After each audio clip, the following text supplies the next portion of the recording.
We want to be open, we want allies, we want good friends, we want partners. But we always want to be in a situation to choose them, not to be 100% dependent on them.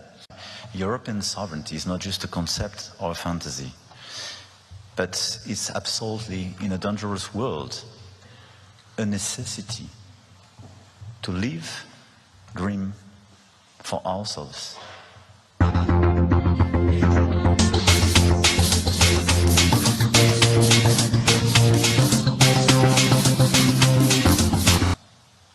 The third pillar of this strategy, according to me, is protection.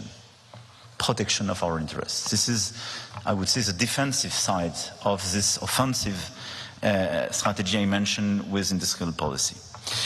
Indeed, we have to accept to protect vital interests and strategic assets when we consider they could be put at risk, when you have hostile action or distortive actions or practices.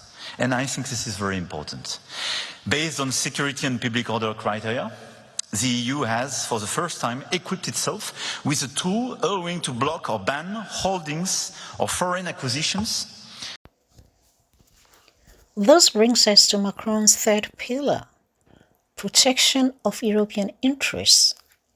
Macron calls this the defensive side of this offensive industrial policy, to protect vital interests and strategic critical assets from hostile action by foreign companies or non-European governments.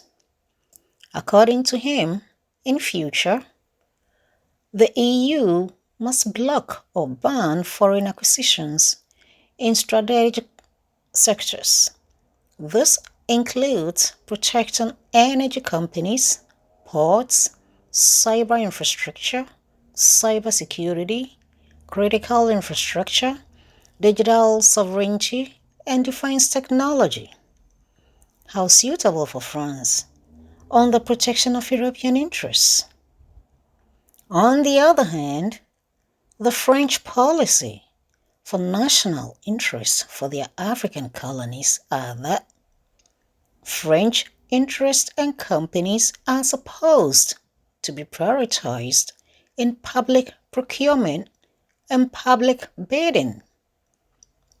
In the award of government contracts, French companies must, and the word is must, be considered first. And it is only after that can other countries try to be considered. It doesn't matter if the former colonies can obtain better value for money elsewhere. As consequence, in many of the French ex-colonies, all the major economical assets of the countries are in the hands of French expatriates.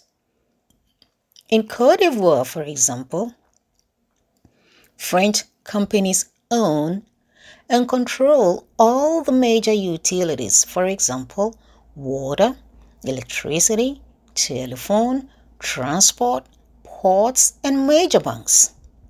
The same as in commerce, construction, and agriculture. But when it comes to France, it wants to be protected from other governments and other companies. Let's listen to Macron again.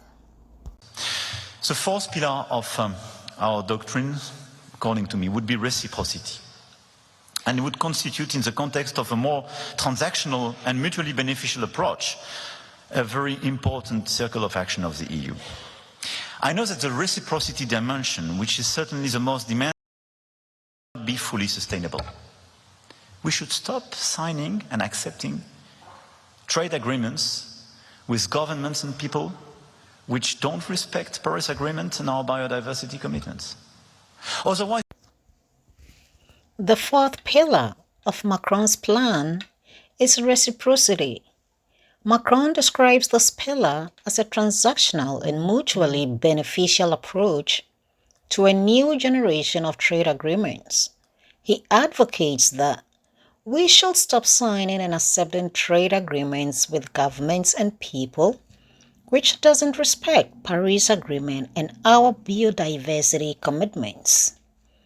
Indeed, Macron understands reciprocity according to his French Bible. But in its African colonies, exclusive rights are given to France. Exclusive rights to supply military equipment and train the country's military officers are supposed to be through a sophisticated scheme of scholarships, grants, and defense agreements attached to the colonial pact. The African countries are obliged to send their senior military officers for training in France or French-run training facilities only. 14 African countries are obliged by France, through a colonial pact, to deposit 85% of their foreign reserves in the French Central Bank under the French Minister of Finance's control. Till today, in the year of our Lord 2023, these 14 African countries still pay colonial debts to France. African leaders who refuse to pay are killed or become victims of coups d'etats. Those who obey are supported and rewarded by France with lavish lifestyles, while their people endure extreme poverty and desperation. Don't believe me? Look at Cameroon and look at Paul Biya. How long has he been in office and France hasn't seen him yet? The earnings of the investment of these funds in the French treasury are supposed to be added to a pool, but no accounting is given to either the banks or the countries of the details of any such changes. The limited group of high officials in the French treasury who have knowledge of the amounts in these operations accounts, where these funds are invested, whether there is profit on these investments or not, are prohibited from disclosing any of this information to the CFA banks or the central banks of the African states. How transactional and mutually beneficial can this be for the 14 African countries that France still colonizes? Anyway, let's continue listening to him. My last point about this doctrine is regarding cooperation. We have to promote our agenda through a series of cooperation in order to strengthen and extend our multilateral rules and instruments, and precisely to do more together and push this European model internationally. First, of this cooperation, we have to be the one to revitalize and extend the multilateral framework. WTO is no more functioning. We need it. Macron's fifth and last pillar is cooperation.